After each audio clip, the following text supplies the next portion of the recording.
நம்ம எப்பல்லாம் ஃபீல் பண்ணி சோர்ந்து இருக்கோமோ, அப்பல்லாம் இந்த பாட்ட கேட்கும்போது நம்மளுக்குள்ளேயே ஒரு பாசிட்டிவ் வைப் வரும். அந்த அளவுக்கு ஒரு பாசிட்டிவ் திங்கிங் இருக்கிற ஒரு பாடல் இந்த பாடல். சுனந்தா அவர்களும், மனோ அவர்களும் இந்த பாட்ட போட்டி போட்டு பாடி நம்மளுக்குள்ள ஒரு பாசிட்டிவ் வைப் வந்து கொண்டு வருவாங்க. புவிக்கு பொட்டு வைத்து பார்க்கலாம் பார்க்கலாம் பூவுக்கும் ஆடை தைத்து போடலாம்.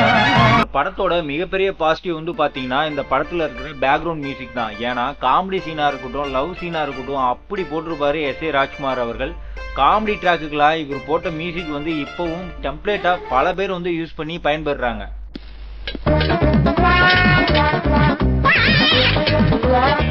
இப்படி சூரியவம்சம் படம் பிளாக் பஸ்டர் கிட்ட அடிச்சதுனால இயக்குனர் விக்ரமன் அவர்களையும் எஸ்.ஏ. ராஜ்குமார் அவர்களையும் வைத்து படம் பண்றதுக்கு தயாரிப்பாளர்கள் போட்டி போட்டுட்டு காத்துட்டு இருந்தாங்க.